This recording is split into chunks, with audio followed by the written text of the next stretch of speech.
For years, the whispers around Buckingham Palace were brushed aside like rumors too wild to believe. But suddenly, everything changed. Behind those guarded palace doors, something cold and final was set in motion. Insiders claim official papers were drawn up, not drafts, not proposals, but final orders. Orders that would permanently decide the future of two innocent children who never asked for this chaos, Archie and Lilibet. According to those familiar with what went on, the message was brutally simple. Their claim to royal identity was gone. Not paused, not reconsidered, just gone. And at that very moment, all the palace silence over the years began to make sense. They weren't ignoring the noise from California. They were waiting, quietly, patiently, because they knew the rulebook would speak louder than any interview, documentary, or emotional confession Harry and Meghan could ever give. But to understand why the monarchy made such a cold and irreversible move, we have to travel far back to a time long before Meghan Markle, before Harry's rebellion, before social media and scandals. We must open the old book of rules that has silently controlled royal bloodlines for more than a century. It all began in 1917. The world was at war, empires were crumbling, and the British monarchy was desperate to protect itself from chaos and pretenders. So King George V did something no monarch had ever dared to do before he put it all in writing. He created a legal document, the Letters Patent, that clearly defined who could and could not be called a prince or princess. This wasn't tradition, it was law. A set of rules designed to guard the throne from confusion, imposters, and scandal. Inside that royal decree were 3 strict conditions, 3 gates every royal child had to pass through. Rule 1. The child must be of legitimate royal bloodline, no uncertain heritage, no murky ties. Rule 2. The child's birth had to be formally recognized by the crown, not by the press, not by a private statement, but through the royal household itself. And Rule 3, the child had to be officially christened into the Church of England, no exceptions. That step wasn't symbolic, it was a legal seal of royal identity. For decades, every royal birth followed these rules to the letter. No shortcuts, no modern exceptions. Until 2019, when baby Archie arrived, and the first hairline crack appeared in the centuries-old wall of royal order. At first, everything looked perfect. Harry and Meghan beamed with pride, the press gushed over the new royal baby, and the world celebrated another chapter in the Windsor story. But behind the smiles, inside the palace's legal chambers, something strange was unfolding. Archie's birth certificate, his official entry into royal history, was quietly changed. Initially, it listed Meghan's full legal name, Rachel Meghan Markle, normal, standard, proper. But later, without warning, that document was altered. Meghan's name was erased and replaced with a single phrase, Her Royal Highness the Duchess of Sussex. Now, royal birth certificates aren't casual documents you just tweak like an Instagram bio. They're meant to be locked, permanent records of identity. So when that change appeared, palace aides were stunned. Meghan said the palace forced her to do it. Palace insiders said Meghan asked for it herself. Both sides denied each other. No one ever gave a straight answer. But for the monarchy, one thing was clear. A royal record had been tampered with. And once there's even a whisper of doubt on a royal record, that doubt spreads. It becomes a crack in the foundation, one that grows silently until everything collapses. Then came 2021, and with it, baby Lilibet. By this time, Buckingham Palace had learned something powerful. Silence speaks louder than statements.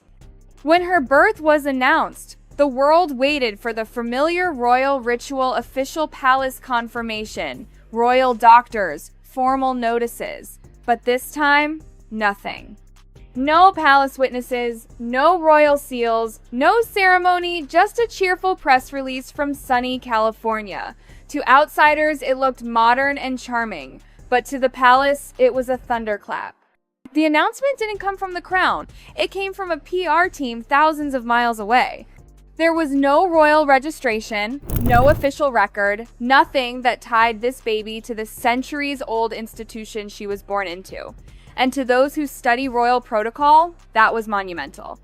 Because when a royal birth isn't confirmed by the crown, it's as if it never happened in royal law. That's when the quiet rejection began. To the public, it looked like a simple difference, one baby born in Britain, one in America. But to Buckingham Palace, it was much more than that. Lilibet became the first Windsor descendant in modern history to be born completely outside the royal record. To the monarchy, that wasn't a small detail. It was a break in the royal bloodline process, a gap no rulebook could fill. And if that raised eyebrows, what came next set off alarms. Months later, Meghan proudly spoke about Lilibet's baptism in California. She described it as a beautiful, emotional ceremony surrounded by family and friends. But inside Buckingham Palace, that warmth turned to ice. Because in royal law, a baptism isn't just a family celebration, it's a legal requirement. It's the ceremony that officially ties a child to the Church of England and, by extension, the crown. Without it, no royal identity is complete. But according to church sources, Lilibet's California baptism was never registered with the Church of England. It was valid spiritually, yes, but not legally. And in the royal world, that distinction is everything. To Meghan and Harry, it was a moment of love. To the palace, it was a ceremony that never existed. Within royal circles, this was seen as a devastating mistake. The child of a prince, born and baptized without royal acknowledgement, became symbolically invisible to the monarchy. The fault, as the palace saw it, wasn't the child's, it was the parents'. Their independence had crossed into defiance. While those cracks spread quietly, something deeper began to stir, something raw and personal. Because as all this unfolded, Prince Harry, once the rebel prince did something few expected, he reached back. Late at night, across oceans, he made phone calls to the very palace he had walked away from. Not for himself, but for his children. Sources say those calls weren't about strategy or optics, they were emotional pleas. Harry begged the palace to reconsider, begged them to let Archie and Lilibet keep their rightful titles, begged them to preserve the last piece of legacy he wanted to give his children. To him, this wasn't about status, it was about identity. He thought he could leave the royal life behind, but still let his kids inherit the bloodline he was born into. But every call met the same cold response. A palace aide reportedly told him words that haunted him for months. This is not about emotion, this is about order, lineage, and the future of the crown. That was it, the line was drawn. Harry realized the painful truth: he wasn't just a prince who left the monarchy. He was now the father of children being erased from it. And once the crown decides, there are no appeals, no second chances. When the final decision came, it came quietly, without fanfare, just as the monarchy prefers. No press conferences, no statements, just actions. Behind those gilded palace gates, the consequences were set in stone. Archie and Lilibet, insiders claim, lost it all. No royal titles, no ceremonial duties, no security provided by the crown. No place in the line of succession, no names in the royal archives, erased not as punishment, but as protocol. Because in the royal world, titles are not just words, they are keys. They open the doors to history. They grant a place in a story that outlasts generations. Without them, a royal child becomes ordinary. And that's exactly what the crown's final order ensured. With the stroke of a pen, the monarchy separated Archie and Lilibet from the centuries-old Windsor legacy.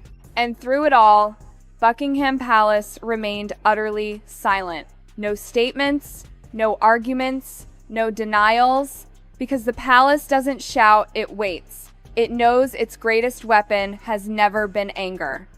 It's silence. Silence isn't weakness, it's power. It's strategy. It's the sound of the monarchy reminding the world that it doesn't need to prove anything. While Harry and Meghan spoke in interviews, shared tears in documentaries, and opened their hearts to cameras, the palace simply waited. It let the storm pass, the noise fade, and then when the time was right, it acted with surgical precision. No drama, no emotion, just a quiet erasure. Because the monarchy knows something the modern world forgets. Power doesn't scream. Power endures. And when it finally moved, it moved like an ancient machine, slow, deliberate, unstoppable.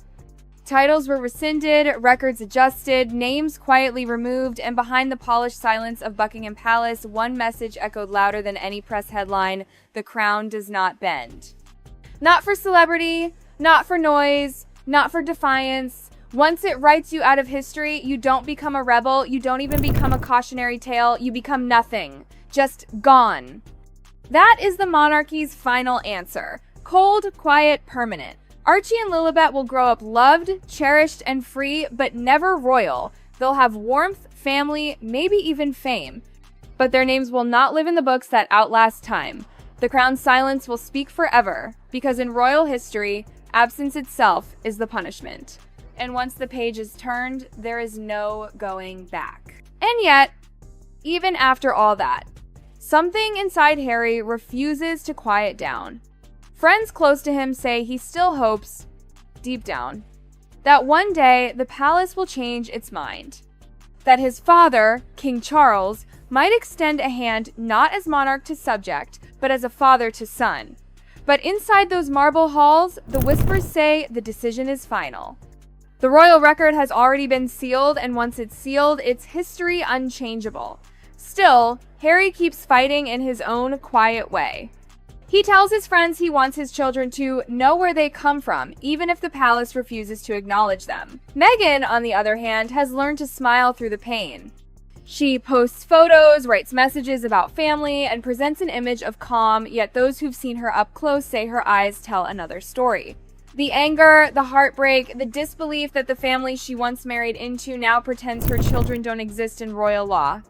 Behind the scenes, palace aides whisper that this was never about cruelty, it was about survival. The monarchy had to protect itself from modern chaos, from blurred lines between duty and publicity. To them, removing Archie and Lilibet wasn't an act of punishment, it was housekeeping. Cold, necessary, merciless housekeeping. But outside the palace, people aren't so sure. Many say history will judge this moment harshly. That someday, when Archie and Lilibet are old enough to read, they'll open books and find empty spaces where their names should have been. And maybe, just maybe, that silence will echo back across the generations, not as proof of royal power, but as a reminder of its cost. Because in the end, no crown, no law, and no title can erase love. But love can never rewrite the royal record.